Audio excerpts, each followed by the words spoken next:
When you picture a trip to Ireland, what imagery comes to mind? Is it the scenic coastal landscape, the endless rolling hills in every shade of green you could possibly imagine? Maybe it's the ancient stone walls that expand for miles, lain by hand from centuries before. Perhaps the ruins of medieval castles dating back hundreds of years. How about the iconic and breathtaking cliffs of Moher? Maybe it's having a drink in the oldest pub in Galway, or stopping in the legendary Temple Bar in Dublin. And what about the famous Guinness factory, or Jameson Distillery? Or a chance to run into a local who may or may not be a fan of tourists? For me, it was all of the above. And when Chris got an opportunity to travel to Europe for work, we decided to extend our trip to Amsterdam and visit both London and Southern Ireland. I have a 4-day itinerary packed with the most exciting attractions, best rooftop restaurants, and must-do experiences, and a complete guide linked in the description below. In case you want to follow along with everything I go over in this video, to fully min-max your trip, packed with tips and fun facts along the way, where I include my favorite recommendations and which things you might want to skip. If you're new to our channel, something you should know is when I plan a trip, I don't hold back. So we were fixing to do 2 nights in Dublin, then rent a car and take the scenic route through the southwestern part of Ireland, where we planned to visit Galway and the cliffs of Moher. There were also several ancient castles on my list I was dying to see. We were visiting at the beginning of April, which was technically the shoulder season or off-season for tourism, so we were hoping for less of the crowds, but we're aware the weather would be quite unpredictable. My advice here would be to wear layers. And if you can, bring a mini travel size umbrella, because you literally never know. Just to be safe, because there's a pretty high chance at some point you will see rain. And we did, so be prepared. Our new robot overlords have arrived.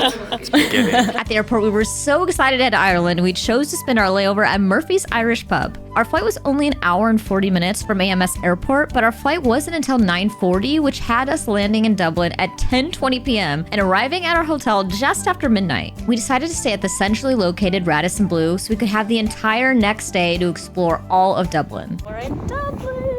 Dublin! The Radisson Blu felt pretty fancy, with its lobby filled with strings of dangling lights and the hotel bar called the Dylfn open late and offering fun drinks like the one called Late Night Shopping I definitely had my eye on. More on that later. The rooms had an avant-garde feel, and although the modern style sink might have been more flash than function, the coffee was smooth and the location was perfect. The next morning, we started our day in Dublin with a short walk to Sophie's, a rooftop bar at this hotel called the Dean. I emailed them ahead of time inquiring about a reservation beforehand, where I spoke to someone named Bruno, who, by the way, was fantastic. Turns out, even though we did have a reservation, we really didn't need one because we almost had the entire place to ourselves. The vibe was pretty unique, with a stylish center bar and wall-to-wall windows with expansive views overlooking the tops of buildings and cranes. Now, I'm someone who rarely drinks, but hey, I was on vacation. So imagine how sheepish this lush felt to be told that they do not serve alcohol before 11 a.m. Unless, of course, you happen to be a guest of the hotel. Perks, people.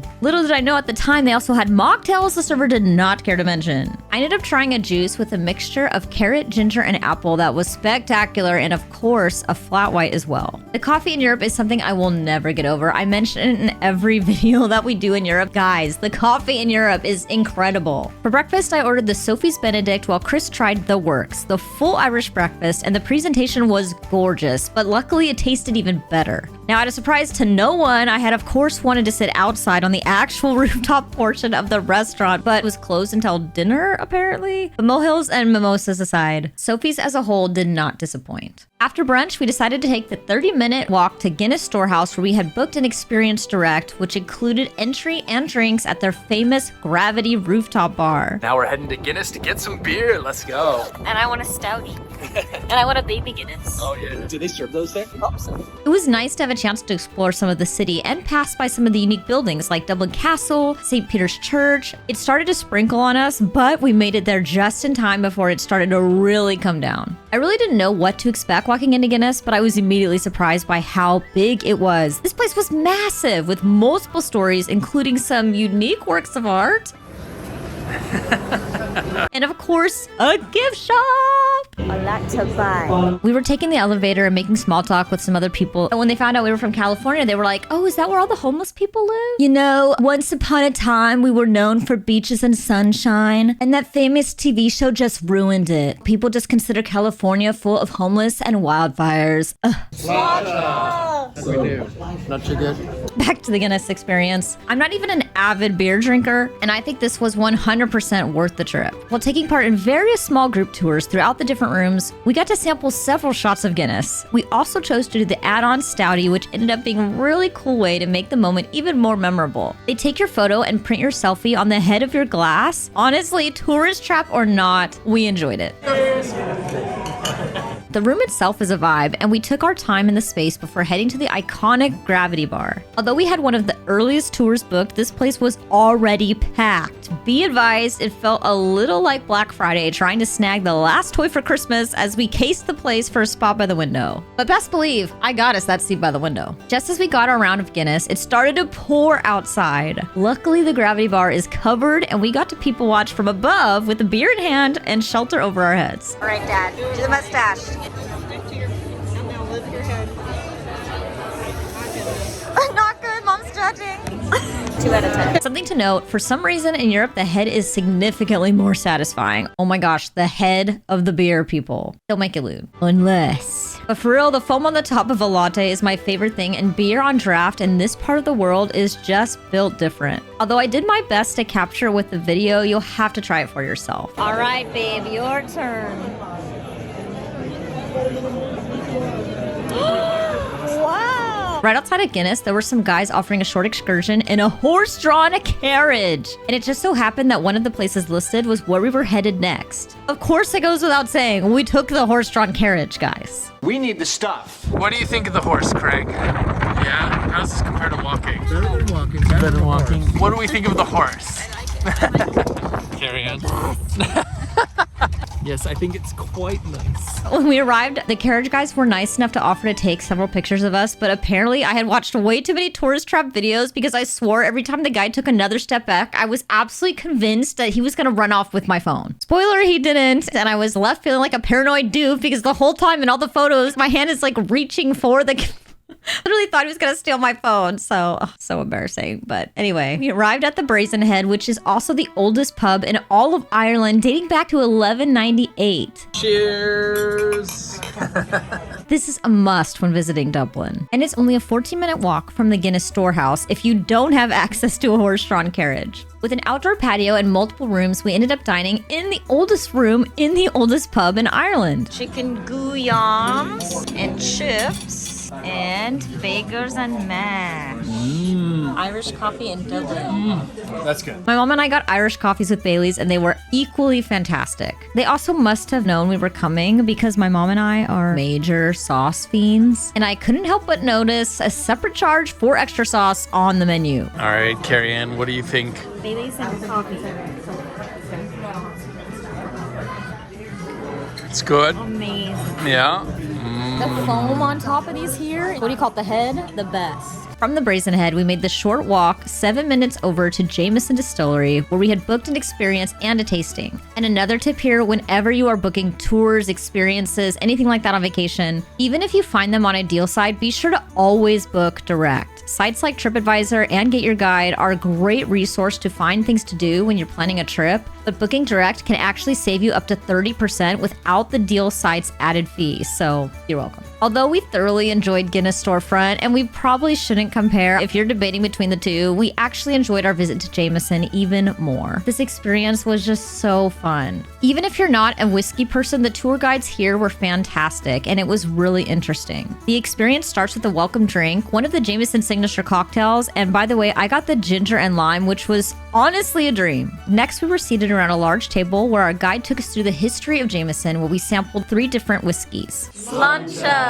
Next, we got to do a walkthrough where we got to explore the distillation process and even got to smell the grain to glass process. I honestly think we looked out and got the best Jameson ambassador, Leah, who was so funny, sweet, and made the entire experience really enjoyable. I also need to point out that apparently we made a huge mistake not going downstairs after to have a drink at the bar because I'm having FOMO on Google reviews looking at all the mocktails and drinks that I missed. Thank you, goodbye. After After Jameson, we stumbled upon St. Audoen, the Church of Ireland, nestled in the heart of the walled medieval side of Dublin. St. Audoen is the only remaining medieval parish church in the capital. Although it was closed when we were there, admission is free, and outside is a park area where you can rest on a park bench and enjoy the peace and scenery. There's a castle. Look at the castle. Except it's not a castle, it's a church, but we're pretending it's a castle. No, it's a church. Okay, which castle is it? I mean, which church is it? St. Audoen's Church, Church of Ireland, 12th century church for Polish Catholics. Going to the Temple Bar. No one's ever heard of it. No one will be there.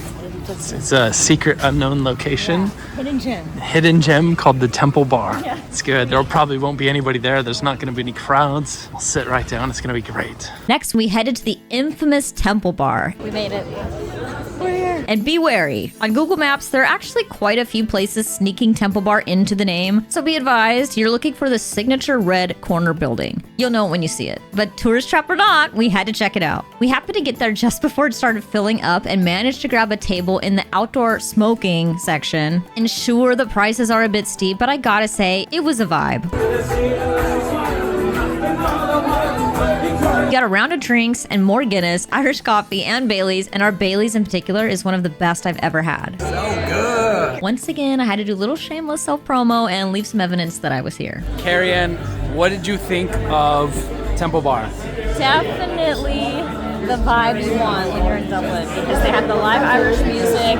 If you smoke, or even if you don't mind the smoke, the outdoor area is the place to be, because we found a table right away. We have all these cool things. Why are you so close? And then we have the Temple Bar sign, which we sat right under, which was so cool. By the way, if you like music, stand up. The drinks were amazing. I love my Irish coffee and the Bailey's coffee. Good drinks, good vibes, good music. Definitely worth coming to. By the time we were ready to head out, every inch of this place was packed, and it was standing room only. There was live music, and honestly, if I was studying abroad or visiting this place with friends in college, I could see myself spending a lot of time here. Oh my God, dude, no.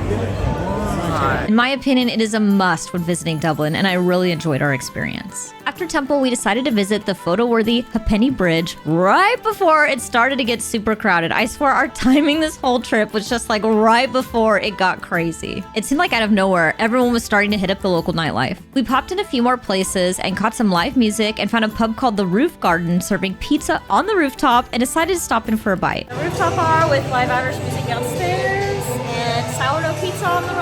I'm in. I have a special bias for this place because I got carded on my way in, and let me just say, even though I had my passport and my ID, the guy did not want to believe me, and it made my night. Once we got back to our hotel, someone, I won't say who, fell asleep, but I'll give you one guess. So Chris, my mom, and I decided to try the lobby bar and got what is probably the most adorable thing I have ever seen. Remember that drink I mentioned earlier, late night shopping? Strawberry, check.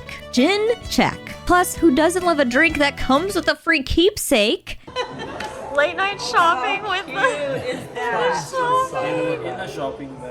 oh my god. And if there was any doubt, not to worry. I made sure to document this drink from every angle, and it's possibly the most documented thing on the entire trip. The next morning, we were up bright and early to check out of our hotel and pick up our rental car. Strong. For our scenic trip throughout the country, we were so excited. Quick tip, Uber is not always an option in some parts of Europe, and we were having a bit of trouble getting a taxi. So we had our hotel get one for us, and we barely made it there on time. We got a car from Thrifty Car Rental, and another tip here, if you're planning to drive through the countryside of Ireland like we were, you want the smallest car possible because the tiny dirt roads are no joke. They are seriously tiny, and you obviously want to be able to fit your luggage and everything, but the smaller car you have, the easier time you'll have, and hopefully less stressful getting around because it can get pretty hairy sometimes. You'll see. How's Carrie-Ann doing? Yes, she's doing good.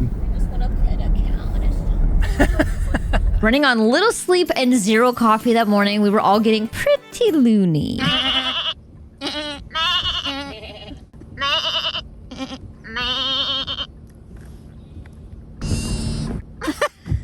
So a couple hours into our drive, we stopped in a small town called Kinnegad, where we stumbled upon Granuaile, a family-run restaurant and cafe that ended up being a highlight of our trip. We got to chatting with the manager, Nuala, who was a combination of warm welcome and deadpan humor, and she was simply delightful. Oh, coffee. Oat milk latte, homemade Irish scone with raspberry jam. To top it off, the portions were hugely generous here, and the prices were great. For a spot that we just happened to stumble upon in the middle of nowhere, it was absolutely packed, but it was pretty clear why. Nuala made us feel like family, and we did not want to leave. Soon enough, we were back on the road and entering the countryside where we got to finally witness the stunning rolling hills. And when I tell you these hills are green, I mean green. In every shade you could possibly imagine. This is what Craig's navigating. I've got this thing in front of us. And the question is, do we go around it or not? My dad has traveled quite a bit to the UK over the years for work, so he was somewhat familiar with driving on the other side of the road, and he did a solid job on those teeny tiny roads. Bear in mind, some of the turns are super tight, and when a bus goes speeding by you in the opposite direction, expect some white knuckle moments. Craig's our chauffeur here. He's doing a good job. Feels like he's been driving these roads his whole life. My heart minus the heart palpitations he's apparently having over there. I was super excited for the next stop on our journey, a historic find built in 1520 on the shore of Galway Bay near Kinvara called Dunguaire Castle. There's the castle! Oh my gosh, we're at Dunguaire Castle. Dunguaire. It was closed according to Google Maps, but that did not stop us because all the reviews said you could still go up to it and explore the grounds, so that's exactly what we did. This was the first time I saw an actual castle up close, and I immediately fell in love. It's impossible not to marvel at something so beautiful, so old, still standing after so long. We found a tiny pathway on the side, and even though it started to sprinkle, we carefully made our way down the muddy stone steps to see what was what. I was just in awe. This restored 16th century tower house was repaired at the time of the Great Celtic Revival for Irish literature. Easily one of the coolest things I have ever seen. Highly recommend and absolutely worth a visit. Having gone on an unthinkable amount of time without coffee, Chris and I were having major withdrawals, and luckily we found the cutest cafe and shop on our route called Hazle Mountain Chocolate Factory. Ready for some Coffee! Where we were greeted by the sweetest girl with the most adorable Irish accent who made me a delicious mocha latte. We sat for a while enjoying some coffee and fresh pastries before popping into the little shop where we got to sample their signature chocolate truffles. Just went to the cutest little cafe. Ooh, look at that green. And plus they have their own little chocolate factory. We're about to go check it out. Using local, sustainable, and natural ingredients, small batch, minimal processing, and the most beautiful packaging, it was no surprise this place is featured in Ireland's top 10 food attractions and has even won numerous awards from the prestigious Academy of Chocolate. Whoa. After this adorable detour, we were back on the road and headed to our stay for the next few nights. Oh, Carrie-Ann saw a cow. This is an accurate depiction of this whole trip. I guarantee you she's not coming back with less than 30 pictures on her phone. My dad had found this quaint bed and breakfast boutique hotel called Doolin Inn, and it ended up being one of our fondest memories from our trip to Ireland. Coming up in Doolin. Such an Irish sounding name. Love it. Oh, there's a hotel. And we're staying right here. Made it. Made it to the Doolin Inn. There's a bunch of cows. Oh, wait, I'm gonna try to smoke. I feel like I need to address the fact that I became absolutely obsessed with Irish cows on this trip, and I am not sorry about it. Yeah, the cows are low. If you're heading to the west coast of Ireland to visit the famous cliffs of Moher, I absolutely recommend you stay here. It was magical. It's the tiniest offshore town in the perfect location, nestled in the beautiful countryside, just a short cliff top walk from the coastal line, where you can take a ferry to the cliffs or the unique Aran Islands. When we first arrived, we were greeted by a babbling brook and some local furry friends under the bridge across from Doolin Inn, facing some local shops, restaurants, and bars on the pathway leading to the coast.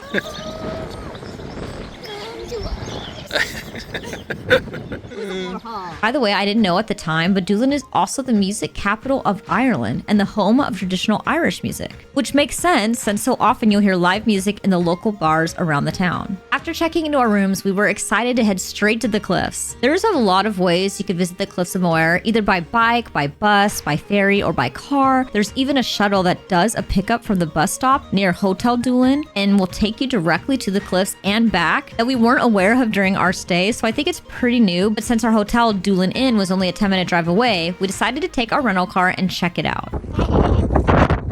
I want to pet. The sheep of Moher. I have grass. We have much grass. It's better than the grass you have. Much better grass. He doesn't seem fazed by him. Now, when I say that the cliffs of Moher blew me away, I mean, oh my gosh, you have to see this in person to just appreciate how incredible it truly is. Easily one of the most breathtaking sights I have ever seen. This natural wonder rises over 700 feet above the Atlantic Ocean and span over 300 million years. All right, guys, what do you guys think of the cliffs? Cold, windy. Definitely worth the trip. Even with the wind? Nice. Look at that view. Ooh. And like 3,000 miles that way is... Oh.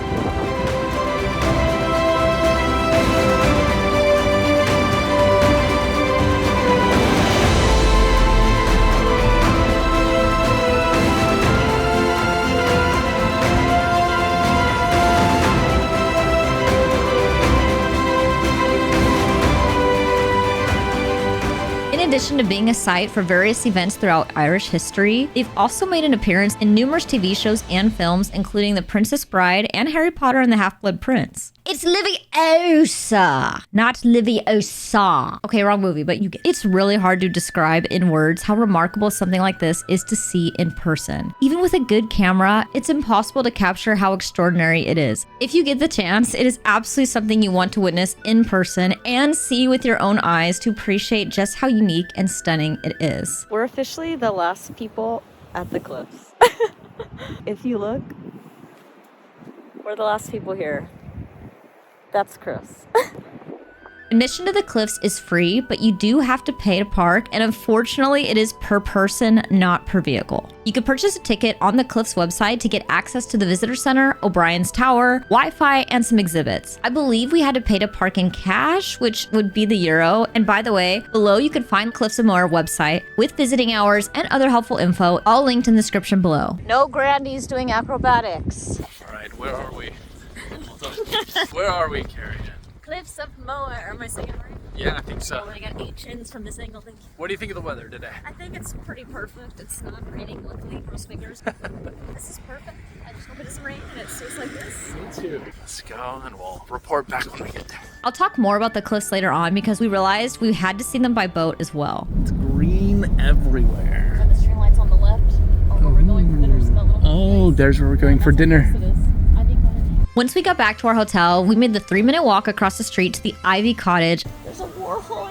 Is there a Warhol? Big one. Oh, Carrie Ann spots an animal. She has to investigate. A lovely hidden gym with outdoor string lights and an old fireplace called an Inglenook. Amazing head and by the fire. Inappropriate. Stop it. Don't make it loose. And the friendliest service with great food and great vibes. It was the perfect way to wind down and relax with a pint of beer and a cozy atmosphere. Thank you. Wow, that's good. Picture of this too. It's got a swordfish. That looks Greg, I'll trade you one. That is swordfish for one. And of course, some friendly banter. You have to read it. It's on the nose. You get a 4 out of 10. That was not good. Can I do a redo? Yeah, you can do a redo. We'll let it happen. Oh, there we go. That's a good one. Yeah. Gosh, how embarrassing. It's not Guinness. Shh, they didn't know that until he said it. On our walk back, we happened upon the most amazing sunset along the Doolin Pier. The next day, we decided to explore some of Ireland's rich culture and history, aka castles. She's documenting.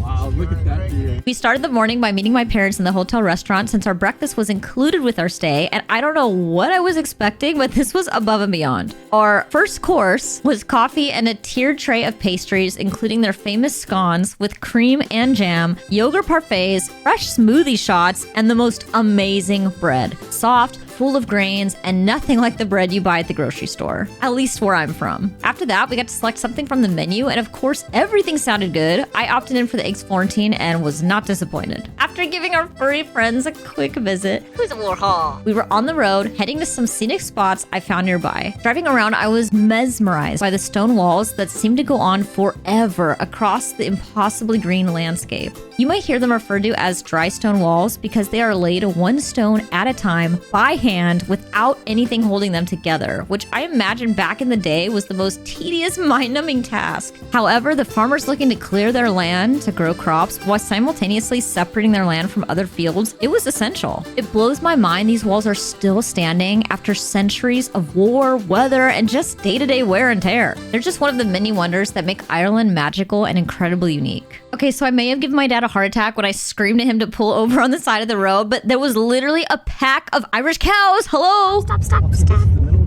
Oh my gosh. Can I get out here? Ooh, who's the cow? Look at him all.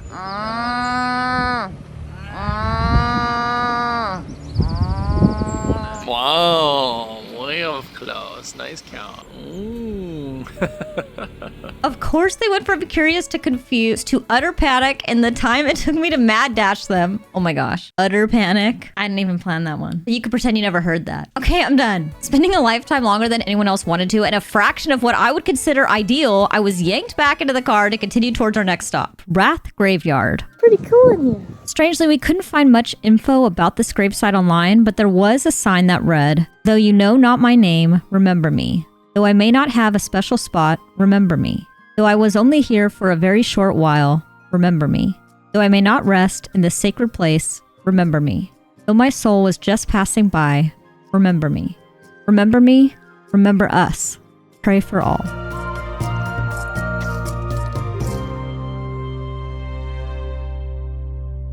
A quick 4-minute drive away is Newtown Castle, which now neighbors an art school and a small cafe where you can grab a cup of coffee or a bite to eat while checking out some pieces by local artists. You can pick onions, I guess. Oh yeah. This is another site that immediately filled me with awe and inspiration. Every castle in Ireland is unique and it has its own story, giving insight to some of the incredible history surrounding Ireland and its culture. The castle itself has a tiny narrow staircase inside that you can climb all the way to the top to view the different stories and take a peek at the viewpoint inspiring local artists dating back to the 6th century. This secluded space is also a sought-after wedding venue for those looking to turn their dream day into a real-life fairy tale. 5 minutes away is the Pinnacle Well, which Google Maps calls a museum, and although it's super cute, I'd say museum's a little bit of a stretch. Although for me, it's the perfect size. This holy well is on the side of the road 500 meters from the shores of Galway Bay and is a Gothic revival well house built in the 1860s. The source of the well water is the summit of Capanoala Mountain. The water emerges from the underground at Topracoran in the form of a naturally occurring spring. You'll notice Ireland's unique variety of mini castles, which were in part a result of years of Viking and Norman invasions. The King of England famously incentivized many more of them in 1429 by offering grants of £10 to any Irishman who built one. He hoped this would make it harder for his enemies to seize land under his control. Next, we came upon Gleninagh Castle. This 16th century tower house in County Clare is a medieval national monument. Its defense features reflect historic warfare, while its unusual L shape helps it stand out amongst other strongholds of the time. It had started to rain, so my parents stayed in the car while Chris and I trotted the makeshift and very muddy path to the castle grounds. Definitely a little muddy, but of course, if you ask me, 100% worth it. I feel like every castle just felt like we were on a movie set or something. I just loved every bit of all of these castle adventures. Finally, we arrived in Galway, a place that came highly recommended both by friends and other travelers on YouTube. An hour and 20-minute drive from Doolin and the cliffs. It took us a while to find parking as many spots were cash only in coins, which we did not have. So keep that in mind, but eventually we did find a spot near the pier. Making our way down to the famous Quay Street, we passed several restaurants, pubs, and shops, which reminded me a bit of downtown Dublin. So we're on Quay Street. Yes. Look at the flags!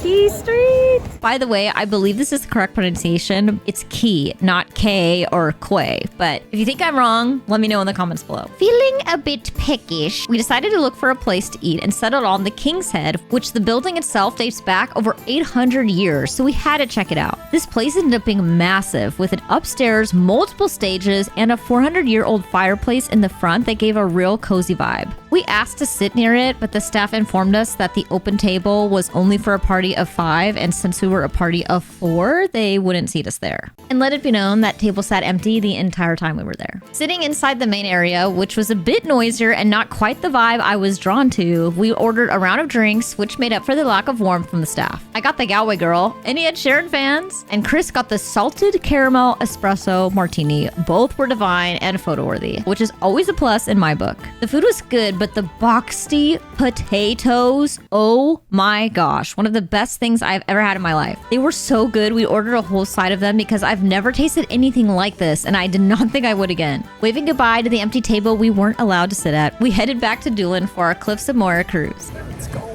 I booked departing from the pier within walking distance from our hotel. Seeing the cliffs by boat was another highlight for us. There's such different experiences, offering completely different perspectives, so if you really want to appreciate them from every angle, this is the way. If you only have time to do one, however, I personally loved being on top of them and seeing them up close, but so many people prefer by boat, so it really depends who you ask. By the way, I hear sunset might even be the best time to witness some truly spectacular views. On our way back, Chris and I stopped to admire the natural beauty of the waves crashing up against the cliffside pathway as the sun began to dip behind the horizon. It was beautiful. Deciding the night wasn't quite over, I made the executive decision that we would pop into Gus O'Connor's pub for a bite to eat and maybe another pint.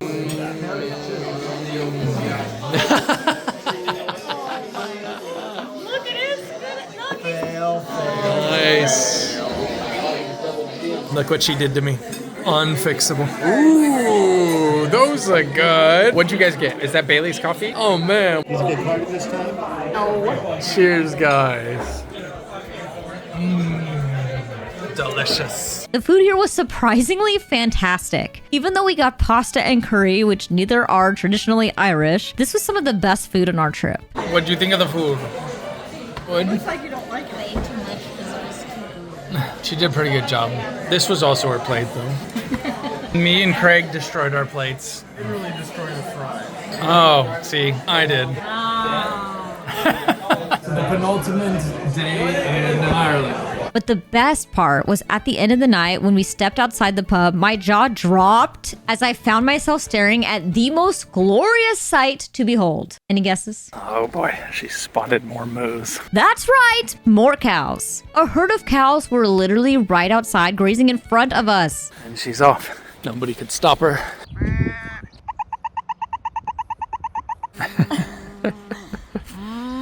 Oh, he's looking at you like you crazy. These cows, however, were not fazed by my enthusiasm and continued to graze without giving me the time of day. One white cow at the back was having way too much fun playing in the mud and reminded us all of a dog we used to have named Warhol. Warhol was a white lab who acted more like a cat than a dog and would have random spurts of weirdness where he'd get all wiggly, usually when he was being a bad boy. Basically, from now on, any random animal doing anything out of the ordinary is referred to as Warhol, especially when it shares a similar white coat. Warhol. Don't look at it. Who's a warty? Warty. Warhol. Warty. On this trip, she usually has more footage of cows than anything else. Well, at least she's easy to keep happy. Just take her to see some cows. Needless to say, my life was made, and we decided we were heading in for the night. Except we weren't, because my parents, apparently being the night owls that they are, decided we weren't done yet. Got a little chocolate thing on the ship. We found them at the hotel bar, open late for a nightcap. Apparently they named this place after Chris. Oh, shut up. Barbs. Which I did not regret joining after having one of the best cocktails I have ever had. We got the Lady Killer. This pineapple, whatever you call it, oh my gosh, highly recommend. Oh, that's really good. How's hers? Very good. House of Handsome. Lady Killer. Wow. House of Unhandsome. Oh. Last night in Ireland. Tomorrow we head to London. Are you excited? Yes, but I don't want to leave Ireland. I know, went by way too fast. Ireland is great. Love Ireland. Why do I look so fun? You don't. You look cute. You're rocking those braids. Oh no, how embarrassing. No. Is that a pimple on your Stop forehead? We go to the bar soon. No, wait, we're at the bar. Well, I think We you're go to cut the off. room soon. And then we head to Shannon Airport tomorrow. No, first stops. But we're stopping at all the places on the way. Okay, fine. Good night for real. The next morning, we had another amazing breakfast courtesy of our hotel before checking out and heading to a few more stops on our way to the airport. Everything you look at in this country is beautiful. Look at that. Right there. Right there. That's Doolin Inn. We had the best time at Doolin and we're so sad to be leaving such a beautiful town that made our stay in the heart of Ireland truly special. Of course, we couldn't leave without saying farewell to our new friends. Bye bye, little Sebastian. This was our last day in Ireland, and as bittersweet as it was to be leaving, we were determined to enjoy every minute of our last few hours in this beautiful country. And thanks to me, my family had a ton more sights to see as I added a bunch of last-minute stops to our route. I had yet another vantage point on my list of Moher Tower called Hag's Head I really wanted to check out, but due to rain, I'm guessing the road was not easily accessible, and we soon realized it was not in the cards for us. We did, however, have a chance to encounter yet another local who must have recognized me and was clearly a big fan.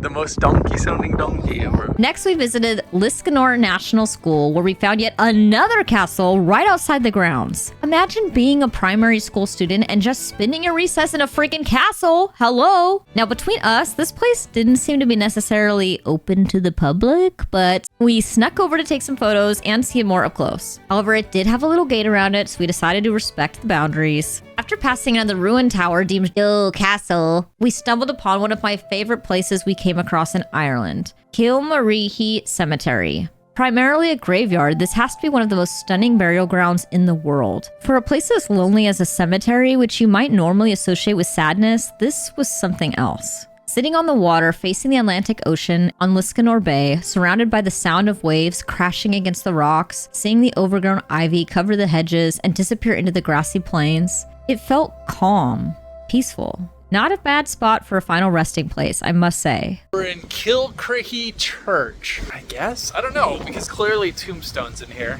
But it's like the video game ones. Look at that arch. Just a bunch of rocks stacked on each other. It's still up, man. Just a testament to how effective that build design was. Why we're still using arches like that in construction today. And here's how we get in here. This is what's outside. After spending some time with those who've passed, we paid our respects and left feeling truly moved, knowing we had just experienced something special. Having another coffee withdrawal, we stopped by a small town called Labinch, where we popped into a little coffee shop called Dodie. Sasquatch crossing. I was beyond excited to try one of these delicious looking muffins and chose to get a coffee to go because these cups are clearly adorable. Oh, milk latte in Ireland. Of course, Chris never hesitates to give me grief when the opportunity presents itself. How romantic. Oh, yeah. Oh, perfect. Thank you. Oh, good thing we put the lid on. After a slight detour, we decided to make a brief stop at Spanish Point, where I experienced the most intense wind I've ever felt in my life.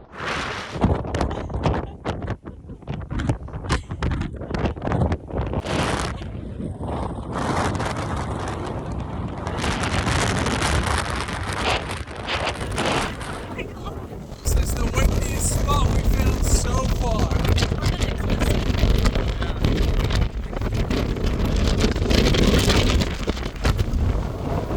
It's surprisingly not cold though. It is windy, holy moly.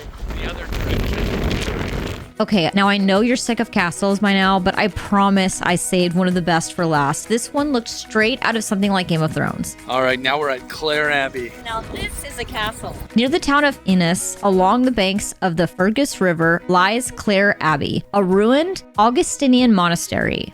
Watch your step. They apparently had a graveyard in the middle of their castle. I think it's her. A wild Carriana Pierce.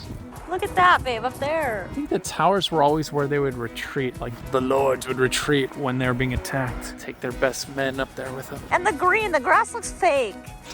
I wonder if they can see how green this grass is. It's not even sunny. On a sunny day, this would probably look twice as vibrant. That's the sky today. This was another historic landmark that took my breath away. After this trip, I think it's safe to say I'm a sucker for castles because I could not get enough of them. That looks straight out of Skyrim. Looks like that was maybe maybe a big fireplace at one time. I definitely doubt a pizza oven in here. Especially in Ireland, there are just so many and tons more we didn't even get a chance to see. You could literally make an entire trip around castle hunting, and if you do, let me know because I'll probably be tagging along. Founded in 1189, the abbey was the largest and most important of the Augustinian monasteries, dating in parts to the 12th century in County Clare, Ireland, and it's easy to see why. This one is a little bit more impressive looking than a lot of the ones that we've been to so far. It's crazy just how durable these things were. Wonder how they got up there. It's got the slits. They're wider on the inside than on the outside. That way you can shoot in a bunch of different directions from that little hole. Surrounded by a garden cloister and other buildings dating back to the 15th century, the monastery was dissolved by King Henry VIII of England back in 1541. It's like the owners of the castle had a nice car too. I bet people riding around on horses were pretty jealous of that.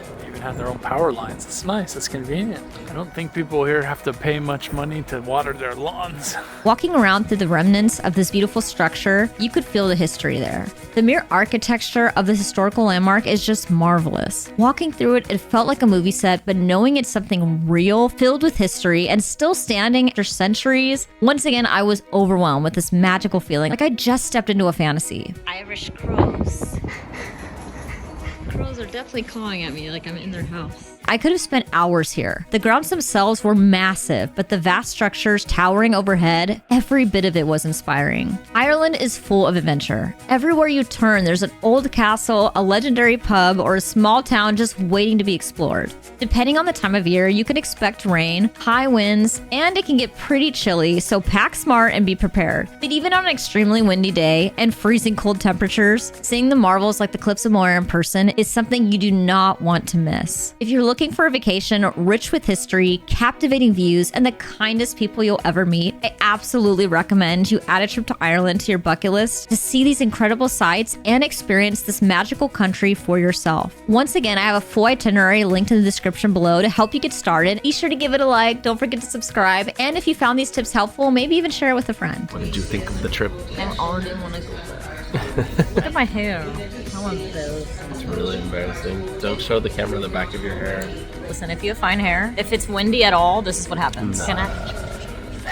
Right before the wind. Clocking out. Well, it's time to head to the airport for one final Guinness and Irish coffee because we're on the third and final leg of our European trip. A place I've been dying to visit my entire life. London calling. But will I make it 72 stories to the top of the Shard for high tea? Will we get lost on the way to Stonehenge? Or will I get attacked by the guardians of the Tower of London? Guess you'll have to watch and see. Thanks for watching. By the way, this is my song Picket Fence by Desh Please, out now on all platforms. My favorite shade of cool.